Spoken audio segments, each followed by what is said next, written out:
Hey guys, Raymond here from the Beginner Photography Podcast, and today we are talking all about the importance of prints. So let's get into it. Welcome to the Beginner Photography Podcast with Raymond Hatfield, the podcast dedicated to interviewing world-class photographers to ask them the questions you want answered. Whether you want to be the world's best wedding photographer, family photographer, pet photographer, or you just want to take better photos of your kids growing up, we will get you to start taking better photos today. Here with you as always, husband, father, home brewer, LA Dodgers fan, and award-winning Indianapolis wedding photographer, Raymond Hatfield. Guys, thank you for joining me today. Oh man, it's summer. It's officially summer. We have reached it. We are here. You know, growing up, summer was definitely one of my top 4 favorite seasons, no doubt. I always remember the 4th of July used to be my favorite holiday. The whole family would get together for a giant block party that I lived on. Had 10 or 12 neighbors. We'd all get together. We'd all have like a giant water balloon fight. We would grill out. We would obviously do fireworks and stuff. And it was just this great sense of community. And it just gets me so excited and pumped. And I can't wait to, maybe make memories like that for my kids. So I am in a good mood for sure. And you know what's putting me in a better mood is today's podcast. You are going to want to take some Tylenol right now, because if you don't, your head is going to explode towards the end of this podcast and you're going to have nothing to help you out. So if you take Tylenol now, you're going to be ready for when some serious knowledge and information is given to you that is going to completely change everything. Maybe in your scope of photography, it's definitely going to change the way that I interact with my couples, and it's going to change the way that I end a wedding day. So I cannot wait for you to hear that. But first, I want to thank every single one of you who have been purchasing your regular goods and daily stuff or fun new photography toys or whatever it is through the Amazon link that you have found at thebeginnerphotographypodcast.com. It seriously helps. It really, really does help. The way that it works for anybody who is new to listening is you simply go to thebeginnerphotographypodcast.com and click the Amazon link right there on the homepage, and then you just go ahead and go about your regular buying habits on Amazon. Whether it be toilet paper, which we started buying on Amazon because it's wonderful and you don't have to walk out with 1,000 rolls of toilet paper looking like you got some sort of bowel problem out of the store, or I just bought a new drone. I bought that on Amazon as well. Amazon has everything from toilet paper to drones. So, again, thanks everyone who has been clicking and just purchasing everything. Like I said, it does help immensely. I can't say much more than that. Thank you so much. Next, I have some really exciting information. Is that in just a few weeks, I'm going to be releasing a brand new course all about helping you and your photography. It is something that I'm really proud of, even though it's not finished yet. Just in looking at what I have accomplished so far on it, it is going to be something that, the people who I've sent it to for feedback have told me that it's something that is missing in the photography education space, and that it has really helped them. So I'm hoping that it will help you too. So that will be out here in just a few weeks. I don't have a date yet, but if you keep listening to the podcast, I will be sure to let you know when we are live. But I have a question for some of you. And this question is I want to know, I have some questions for you about Lightroom. And not how much you know about it, but what you don't know about it. What questions you have. What confuses you about Lightroom. So I want anybody who has any sort of questions about Lightroom or comments about Lightroom, tips about Lightroom, whatever it is, please email me at beginnerphotographypodcast@gmail.com, because chances are, if you have these questions, if you don't know these things, there are so many other people who don't know these questions as well. And I'm not going to give away too much on what it's about, but if you send me your questions, I would be glad to help you out in any way, shape, or form that I can in the future. So That's it. That's all. That's all that we got today. Let's go ahead and get into this week's episode. This week's episode, like I mentioned at the beginning, was one that was going really well, and then at the end of it, just exploded with excitement. There was a point where I just the guest finished his sentence, and I just didn't say a word for like 15 seconds, and then he just continued on because my brain was just thinking, "This is so great. This is such good information. I cannot wait to utilize this." And I know that that you're going to feel the same way. So we're going to go ahead and get into it right now. This week's podcast with our guest, Bryan Caporicci. Today's guest is a fellow wedding photographer and podcast host who runs A Sprouting Photographer, an educational site for photographers just like you, with great resources like pricing calculators to help you figure out what you need to charge for your photography. So today I'm talking with Bryan Caporicci. Bryan, thank you for coming on the podcast today. Oh, Raymond, thank you for having me. And I have to say, I'm impressed that you pronounced my last name right, and we didn't even have a practice run on that. So that's amazing. Well, I'm a big consumer of other podcasts, and I've heard you plenty of times, as well as a Sprouting Photographer podcast as well. Awesome. So it wasn't the first Good time stuff. I've heard the last name. Good stuff. I'm happy to be here. Thanks again. Oh, of course. You know, in doing my research about you and your accomplishments, the list it's a mile long, and I couldn't fit it all into just one intro. Is there any way that you can give the listeners a little bit more context as to who you are and what it is that you do? Yeah, absolutely.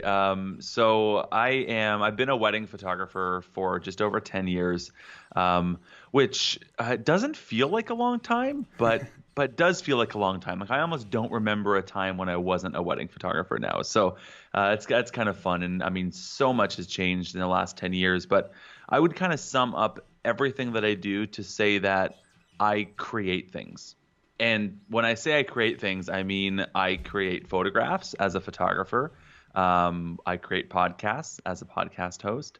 I'm an author, so I create words and put words down on paper on computer screens, and sometimes they make sense and form nice sentences and articles and do things like that. We create software. So our company Sprout Studio, which is what's behind Sprouting Photographer. .com is a system to help photographers run their business. So it helps them invoice clients, do contracts, do galleries, do everything they need to do to run their business in one place. So in summary, I'm a creator, and sometimes I'm creating pictures, sometimes I'm creating education, but I'm always creating. And you're always busy. Yeah. Jeez, man. I like to keep my schedule full. We'll put it that way. That's good. That's good. I get bored otherwise, you know? Right. No, I completely understand. My wife is she's a nurse, and I stay at home with the kids, obviously, as well as being a wedding photographer. But I'm the same way. Even though it may not be as productive as your full schedule, I like to do the same things. I think that we're kind of cut from the same cloth in that sense, where staying busy keeps you motivated to some sense. If you just kind of sit around and do nothing, it's going to continue to sit around and do nothing. So yeah, thank you so much for kind of filling in the listeners for that. Of course, happy to be here. You mentioned obviously being a wedding photographer for 10 plus years, which. It does seem like a long time, but at the same time, I know what you mean. You're like, how has it been 10 years? Right. But being a wedding photographer isn't always as glamorous, I guess, as a lot of people think. I think a lot of people have this idea that you get paid a ton for your wedding photography, and you're going to all these exotic locations, and it's, all the free cake that you can eat at the wedding, which is why I got into photography. But anyway, but in reality, you work most weekends. It takes away a lot of time from your family. And sometimes you have to work with less than ideal clients. So what is it that keeps you passionate about weddings? I think there's something so incredible about having the freedom and the flexibility that we have by being entrepreneurs.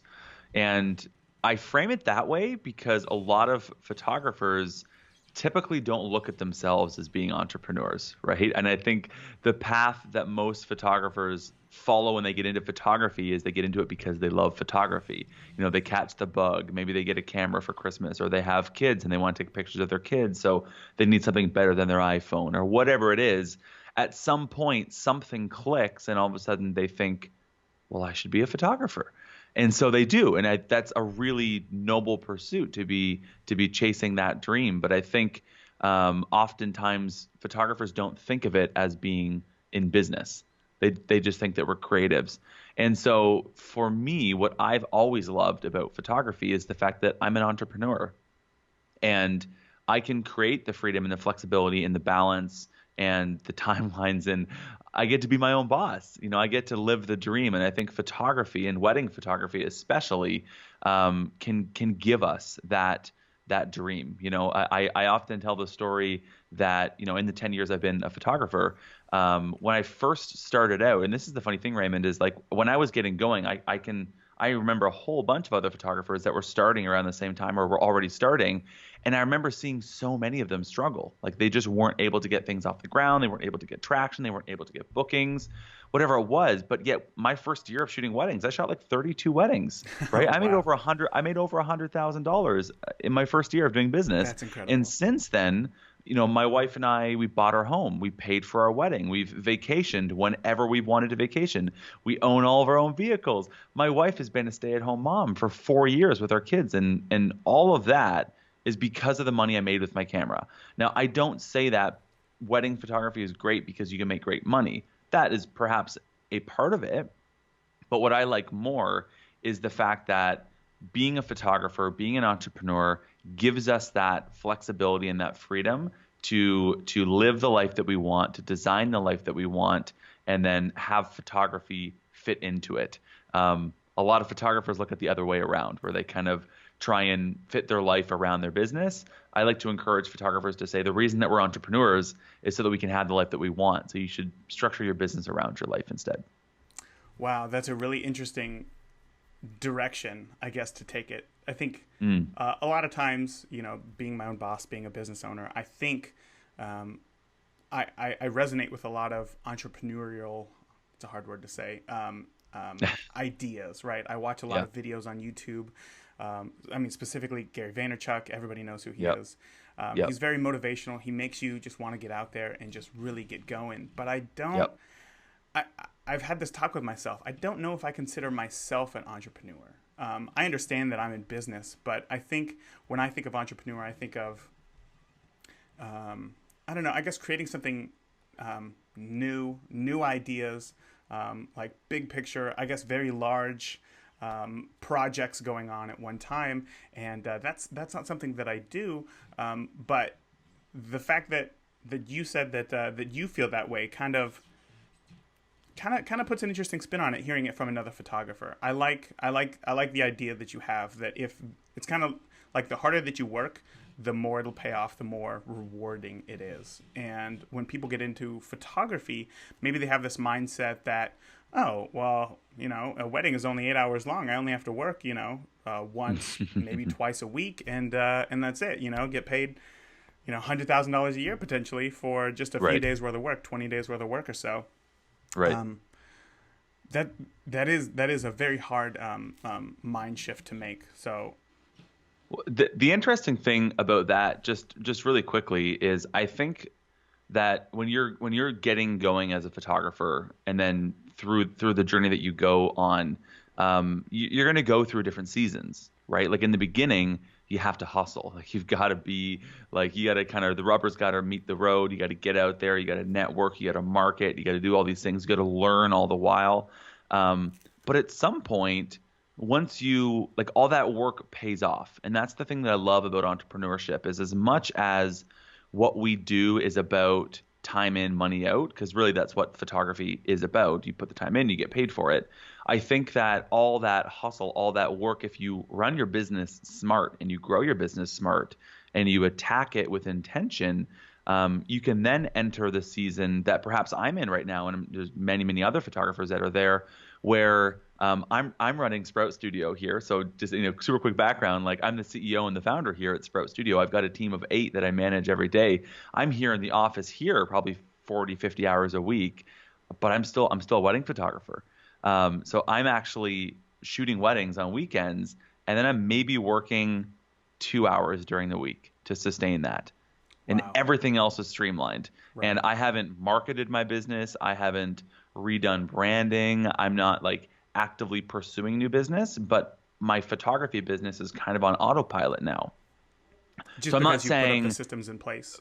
because I put the systems in place, I did the work up front, I hustled, I built a reputation, and I built my business in a smart way. So I don't think photographers can start there, even though sometimes that's the allure, right? I remember in my early days when I started, I was actually, how old would have I been? I would have been 18 or 19 years old when I first started. I was still in university when I started as a wedding photographer. And I remember talking to some buddies that didn't get it at the time, and they're like, "Oh, how lucky are you? You know, you get to work," and like kind of like what you said, Raymond, at the beginning of this podcast, like you get to work one day per week, and you're gonna make $3,000 on that day. Like, how lucky are you? And it's like, yeah, that is the perception. But certainly, I think if you run your business smart and if you are a smart entrepreneur and put the focus on business more so than just photography and the creative side of what we do, you can kind of scale to get to that place. Like I'm happy to stand here and say that, for every 8-hour wedding day that I photograph, I'm maybe putting in a total of 8 more hours from the start of the relationship with the bride to the end of it. But I didn't start there, right? I had to build up to that, but that's because I focused on creating the right systems and running the right business. And I think photographers can definitely get there if they want to, if that's what they aspire to do. Okay, so let's talk a little bit about that then. Yeah. Since that's going to be the next transition, let's assume that people know how to use their camera, how to take a nice Yep. photo. Now it's time to start thinking about business, thinking about the future. Yep. Where do you suggest that they start? That is a really good question and a really big question. There are so many things, right? And I think this is the reason that we started sproutingphotographer.com. The reason we have our podcast, like we're on episode 300 on our podcast, probably by the time this goes out. There's so much meat to the business of photography, right? Like you could dive into, if we kind of break it out by sort of core buckets, right? I would say buckets could be administration, which would be things like figuring out bookkeeping and accounting and legal work, any kinds of things like that need to be there for like the running of the business. There's topics like branding and how, where do you start with that? How do you start to create value in what you do? How do you start to put visual elements that depict what you do as a photographer, what your unique approach is?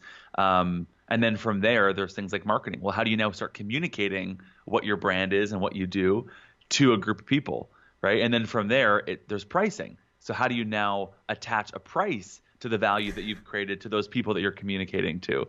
And then from there, it's selling. So, how do you now convince them and upsell them and go on and on and on from there?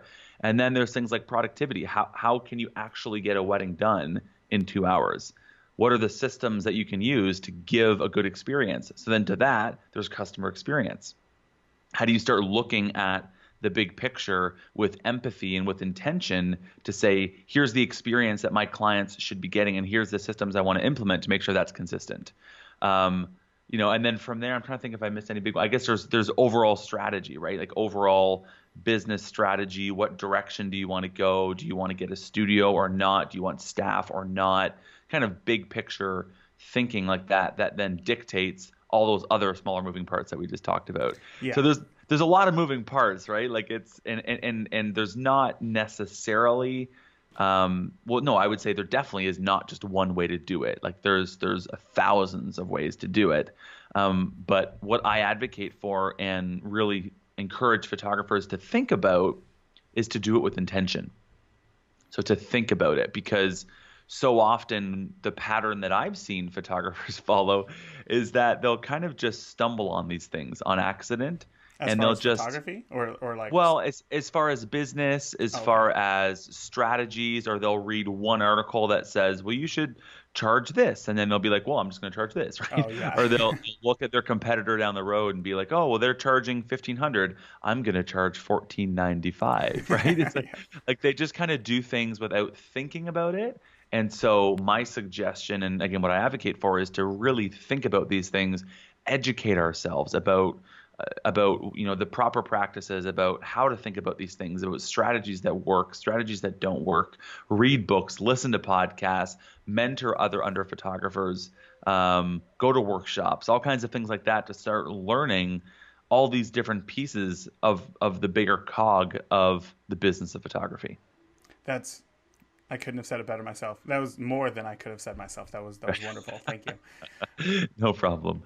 When we talk about the larger picture, why don't we talk about things that have been successful for you? The way that I found you was I've had a lot of listeners ask about prints. They ask about albums. They say, people who I work with, all they want is the digital files, and there's no way that I can print as cheap as Walmart. So, Right. I mean, is there even still a need for print? So I found you through an article talking about the importance of these things. So can you tell us how important it is to have prints, offer prints, and what it has done for your business? Yeah, totally. So this kind of comes down to a much deeper belief system in terms of prints. I mean, fundamentally, I strongly believe that society today, consumers today, like taking professional photography out of it, we are the most photographed generation, yet we enjoy these photographs the least of any generation that's come before us. It's an interesting way to put it, yeah. Right? It's like we live in this Snapchat, Instagram, Facebook culture where if I were to pull up anyone's iPhone, they probably have thousands of photos sitting on there, and they've probably only looked at, a quarter of them. And of those, they probably only swiped quickly as they took it and then moved on from it. Like they kind of probably forget these photographs, right? So I believe that from a fundamental way of enjoying the experiences that we have in life, enjoying the people that we have in life, enjoying all the nuances of these celebrations and milestones that we have, like a wedding or like a baby being born or like a graduation, whatever it is, in order for us to start slowing down our pace and enjoying people and enjoying moments and really reconnecting with relationships and how we enjoy those relationships. I believe prints are a huge part of that, because when you have a print, if you're holding a print in your hand, there's no notification popping up in the top right. There's no mail, notification jumping down at the bottom of my screen. There is no double tap to quickly go on Facebook and see what's happening at the same time. It's like I get to enjoy this photograph in the moment with zero distraction, and I get to live in it. And the thing I love about taking that even further to say, well, let's put a picture up on the wall. I get to, like, I've got, my wife and I, we have 2 kids. Our daughter is 4, our son is 1, and we have pictures hanging up all over the place in our house. And what I love is I get to walk. This morning I get my son out of bed. He starts calling for me at like 7:30. Yeah. I've already been awake for a couple hours. I like to go for nice walks in the morning and just enjoy the sunrise. But I go get him, right? And it's like, as I get him in his bedroom, I see this picture of him as a newborn. And then as I walk out of his bedroom, I'm walking down our hallway, and there's pictures of our family to my left that I get to see and am reminded of every single day. Every time I walk by these things, every time I see them, I'm reminded of the people that are important to me. I'm reminded of the moments that are important to me. I'm reminded of these relationships that keep me grounded, that it reminds me why I'm doing what I'm doing, why I'm working so damn hard, why I hustle, why I make money, why I work, and what I get to come home to when I'm done work. And I get to see that every single day. I don't have to open my phone to see that. I don't have to open Facebook to see that. I don't have to go into the Photos app on my computer to see that. I get to walk by and see them every day. So for me, it all stems from a fundamental belief that prints are the way to enjoy photographs. And that a photograph really isn't even enjoyed until it's printed. And I do fundamentally believe that. And so when I feel that way from my entire core, to communicate that to a client and to create a business that is centered around that is very easy, because it's very genuine to my belief system. So I actually don't recommend to photographers to be trying to advocate for the print movement, which is funny to think that we're now in this print movement where everyone is going kind of back to prints, and it's like, right. Well, wait a minute, this was just the norm 10 years ago, right? We just went away from it, now we're back to it. But I don't recommend that photographers do that if they don't actually believe it. Because if you don't actually believe it, you'll never be able to convince your clients that way. Yeah. So that's kind of, I know it's like not really the answer to your question. And I'll get there in a sec, but I feel like I need to explain that you've got to have the belief system there. Like you really have to believe that's what's important. And hey, maybe you don't believe that prints are important. Maybe you're just like, honestly, I love having hard drives full of pictures that I'll never look at again. I don't know, whatever. Maybe that gives you some sense of ownership by just knowing they live there and whatever. I mean, hey, if that's what you believe in, then go out and make a case of selling digital files to your clients then. Right. If that's what you believe in, do it.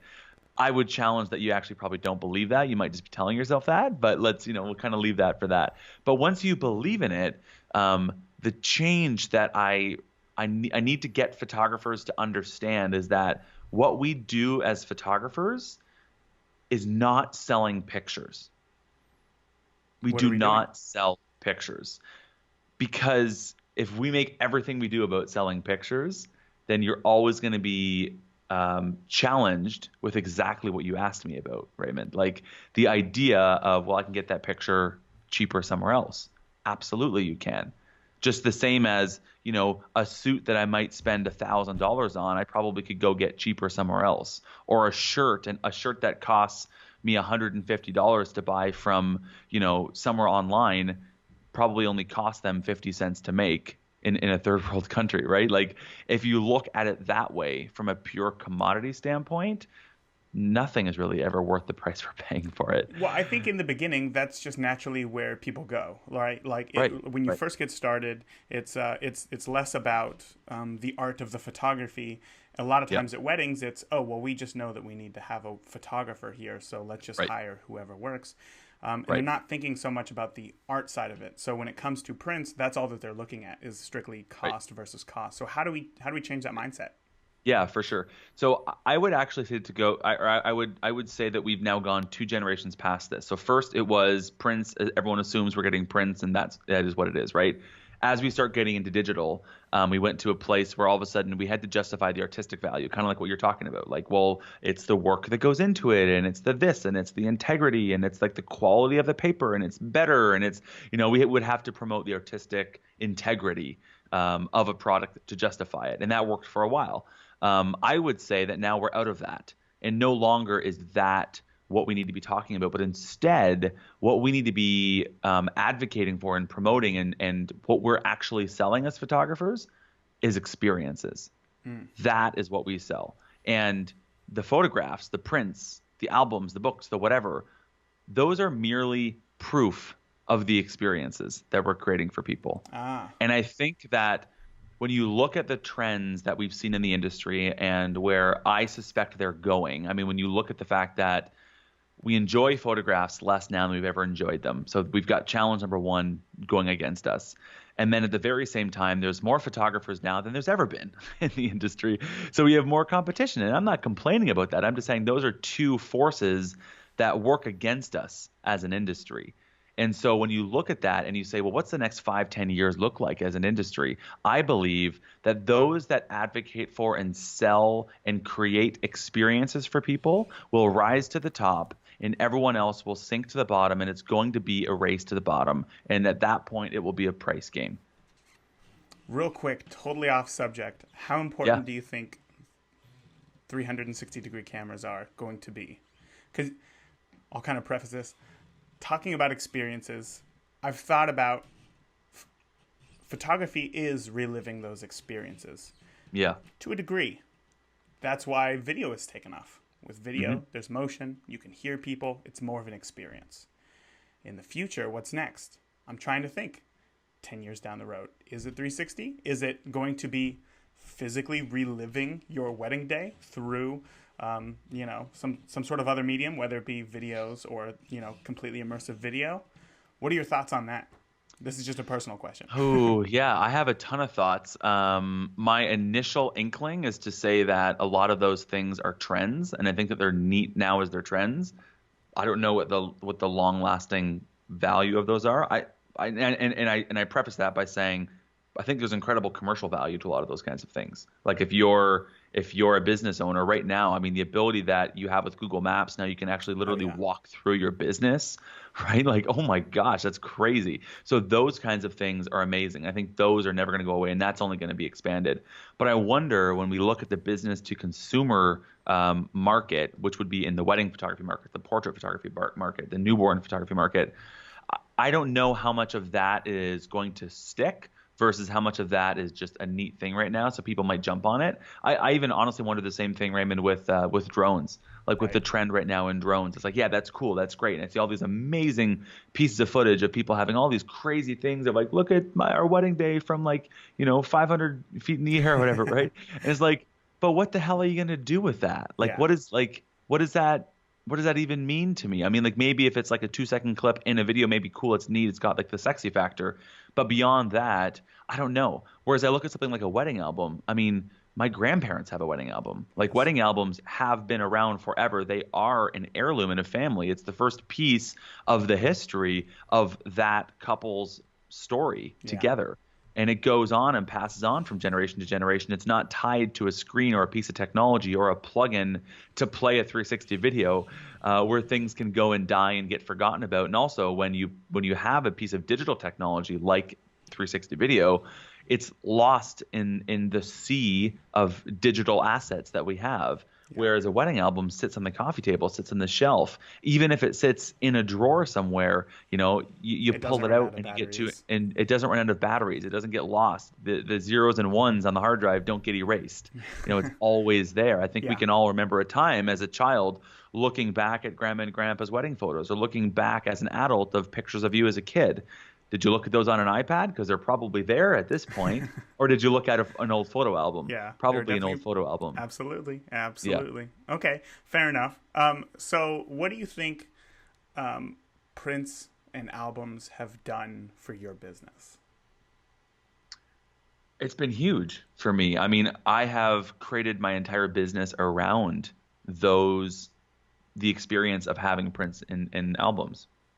If you literally walk into my studio, it's funny because I used to have a lot of get-togethers with photographers locally. I used to host a lot of events at my studio, Oh, that's a good and idea. photographers would always kind of poke fun and laugh because I probably have, gosh, I don't know, 30, 35 wedding albums around my studio. I probably have, like, there's probably not, a 2 foot space on a wall that doesn't have a photograph hanging on it. Okay, You know, so then how do we get our clients then to buy those albums? If you have all these albums printed up, surely you didn't yeah, just do it for yourself. They had right. them as well. Is the Absolutely, best yeah. way to do it, say, include it in whatever collection or package it is that you're delivering to the client, or just sell the photography and then upsell them on prints or albums after the fact? Okay, I have a couple thoughts, and I'll push back a little bit because I think it's a default for us to try and get into the tactics quickly, because that's exciting, right? Like, I mean, and I certainly could teach tactics, and I do teach. I love tactics, right? So, yeah, I have a lot of opinions on inclusive versus exclusive versus upsells versus whatever, and we can talk about that. But my thought first is that you've got to create, if albums are the thing, you've got to create that as part of your brand. You've got to create that as part of your messaging. That's got to be part of a bigger strategy beyond just it's included in a package or not included in a package. So for me, just for example, then I'm like, when I was getting going and building my reputation, I would be posting pictures and photos and blog posts all about albums, showing, look at this, what just came in, just delivered this, look at this happy client, look how cool this is. Here's a spread I'm working on right now. Here's this album that just came in. I'm always talking about it. And then from the time a client first comes to meet with me, I'm talking about it. When I am getting referrals from venues, they're referring me through albums that I gave them to talk about me through. So albums are a big part of what I did. Even if a couple didn't get an album, I would give them a small album to say, listen, I know you didn't get one, but here, I'm going to give you this little peel and stick one so that you can at least have some way to enjoy your photography. Raymond, I used to give albums the night of a wedding to a bride and groom What? Like, of their photos from that day. And I did that for probably 8 years. I only stopped doing it about a year and a half ago. That night, so I would actually order in bulk 4x6 self-stick albums where you just peel the page off and you put a 4x6 on it. And I bought a Canon selfie portable printer. Yeah. And the night of the wedding, because I do a same-day slideshow as well, I would pick 10 pictures. I'd quickly edit them. I'd put them on a card. And then my assistant would print them out during the reception and then stick them into the album. And we'd give that to the couple the night of their wedding. As we went and said goodbye, we would say, I've just got one quick surprise for you. I want you to be able to enjoy these photographs right away. So I made you a really small teaser album. So I'd love for you to see this. And they would bring, I would hear stories over the years that they'd bring it on their honeymoon. They would like gather everyone on the dance floor to look through it on the dance floor. They'd be running to show grandma. They'd be posting it on social media. Like it was huge. But the strategy there was that albums was just a natural part of everything I did. So it was like just assumed that when you hire Bryan Caporicci Photography, you're getting an album. That's just what you get. Yeah. Wow. I had a bit of a brain explosion right there. That was just thinking about that is incredible, and how much value that has to bring to the couple at the end of their day. Mm-hmm. Maybe they're feeling stressed. Maybe they've had a few too many drinks. Whatever the case is, when they receive that, it's really going to, for one, validate you as for them picking the right photographer, and two, just be an incredible keepsake and a way for them to look at that and not that it happens to me, but I know that it happens to a lot of photographers. Stop the couple from constantly emailing you, hey, are our photos ready? Are our photos ready? When are we going to see these photos? Because they're going to have that to look at. I do something on the same lines, I guess, but completely different, where I offer little like Instax prints. I print up like 10 or 12 of them and I give them to them. But them all being in a book is a much, much better idea. And I'm thinking in my head how I might try to implement something like that. So if anybody's listening, I highly recommend that you do something similar. Just take the kind of the core of that idea and think of how you can deliver more value to your clients. That's wonderful. I had another question, but I totally forgot what it was. Where it all stems from, and what I would encourage those listening to us right now to think about is ask yourself the question, what do I want to stand for? And maybe it's albums, maybe it's not. Maybe it's film photography. Maybe it's you want to be like the best Instagrammer in your local market. Like whatever the thing is you want to stand for, decide that, and then you design every experience that you create for your clients around that. And then you'll become known for that. And then it will become assumed. And then you'll build that reputation. And now the tactics all come easy because it's all based on a strategy that has a consistent thread. You got that big picture idea. Yeah. I really love that idea. And I definitely think that it's something that I will be implementing somehow into my business better than what I have now by just handing them, 10 or 12 loose prints from this little printer. So again, thank you so much for sharing that. Of course, yeah, of course. So I don't think that we can top that. I don't think that we can go anywhere else that's gonna do better than that. We'll finish strong then, huh? Yeah, absolutely. So Bryan, why don't you tell everybody where they can find you online, specifically Sprouting Photographer, and I can't say it enough, it's a wonderful website with lots of resources. So I just totally stole your limelight there. Go ahead. Yeah, no, awesome. Thank you. So yeah, I mean, I guess we have a couple different ways that we can help and serve your listeners if they want to kind of go deeper in some of these business ideas. Sproutingphotographer.com, like you mentioned, Raymond, is basically the catch-all for us. That's our blog. We host the podcast there. We have calculators. We've got a ton. Like you literally could dive into that. You could lock yourself in a shack and open up, if you could find Wi-Fi in the shack, as long as there's and Wi-Fi. then right and go to sproutingphotographer.com, and you probably could stay there for a week doing nothing but reading it there and still not come out having read everything. So there's a ton of resources. Go on over there, discover what you want. If you want to learn about marketing, then dive into the marketing section. If you want to learn about branding, dive into that section. So there's a ton of resources over there. If one of your challenges is pricing, 7 or 8 years ago, Rob, my co-founder here at Sprout, and I actually wrote a book called Pricing for Profit. And it literally walks through from zero to one, of how to price your photography, exactly how to do it, the formulas, the considerations, everything. We used to sell it for $29 on Amazon, and We sold thousands and thousands of copies of it, but we're now giving it away for free, actually, Wow. to listeners, like when I do podcasts and things like this. So I'd love to offer it to you guys. If you go to howtopriceyourphotography.com, it will redirect you. You pop in your name and your email there, and then I'll send you an email with a PDF copy of that book, so you can learn exactly how to price your photography if that's one of the things that you're challenged with. I feel like Beyond I've been that, doing it for a long time, and I still have challenges with it. So yeah, that's super yeah, generous. and it Thank is you like so much. pricing is a really really tough thing, because putting value and putting a number to the work that we create is tough, because what we create is art. We look at what we do as a creativity or a piece of creativity, and so valuing that and putting money to that is difficult.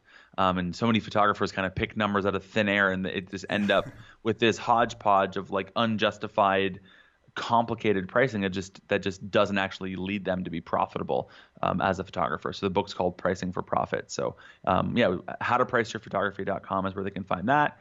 And last thing is, if you like podcasts, which I'm assuming you do because we're on a podcast right now, then I'd love to have you guys come on over and subscribe to our podcast, where we just talk about the business of photography. Yeah, And you again, can find that in iTunes and Stitcher, in the Google Store, like wherever you listen to podcasts. Just search for the business of photography, and we're usually number one when you search for that. and guys, obviously Bryan knows what he's talking about. It's a great podcast if that is the direction where you want to go. So, Bryan, thank you again so much for coming on, and I'm excited for the future. And I'll let you know what my first couple thinks about their teaser album. Awesome. I'm going to hold you accountable to that. I'm expecting that you'll do that, and I'm looking forward to hearing what they have to say about it. Right on. Well, again, Bryan, thanks so much for coming on. Awesome. Thanks for having me. What did I tell you? What did I tell you? Oh my gosh. Seriously, guys, I just went on Amazon and bought 15 small portable albums. That I plan on doing this. I plan on doing this. That is such a great idea. Like I mentioned, I give away these Instax prints at weddings. If you're watching on YouTube, you can see one right there. I deliver these to my clients, my couples, and at the end of the night, they love them. They love them. They go crazy for them. They're like, these are so great.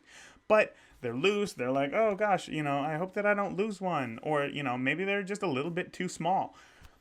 Having it all in one place, in a larger format that really, doing the math, doesn't cost much more than delivering these Instax prints, is really going to blow them away. And like I told Bryan, it's really going to validate you as their photographer.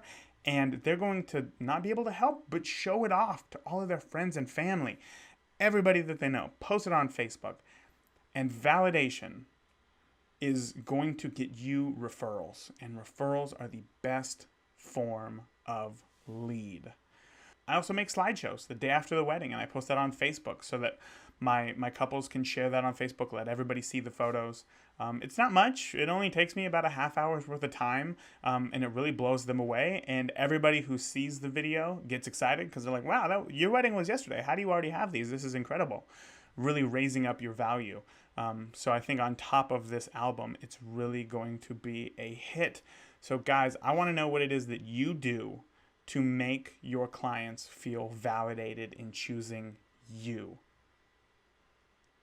Let me know. Feel free to email me at beginnerphotographypodcast@gmail.com, or better yet, why don't you come into the Beginner Photography Podcast Facebook group and let everybody know. Start the conversation there. If you want to join, feel free. Just once again, email me at beginnerphotographypodcast@gmail.com. Let me know that you want to join the Facebook group, and I will send you the link right away. It is a private group because I don't want it getting out of hand. I don't want everybody and their mother joining this group. I only want the people who want to be in it, who have legitimate questions. There's no judgment. There's no judgment whatsoever. Whatever question you have, either me, past guests, or other listeners of the podcast will be more than happy to help and answer them for you, solve whatever problems you have. So that's it for this week, guys. Again, if you want to join that, shoot me an email at beginnerphotographypodcast.com, and also let me know what Lightroom questions you have. And that was it. Lightroom questions, Facebook group. That's good. Guys, again, get out there, have fun, enjoy yourselves, be safe, and I will see you next week. Thank you for listening to today's episode of the Beginner Photography Podcast. Be sure to join the conversations on Facebook and Instagram. And if you want any links or resources we talked about in today's episode, check out the show notes at beginnerphotographypodcast.com. See you again next week.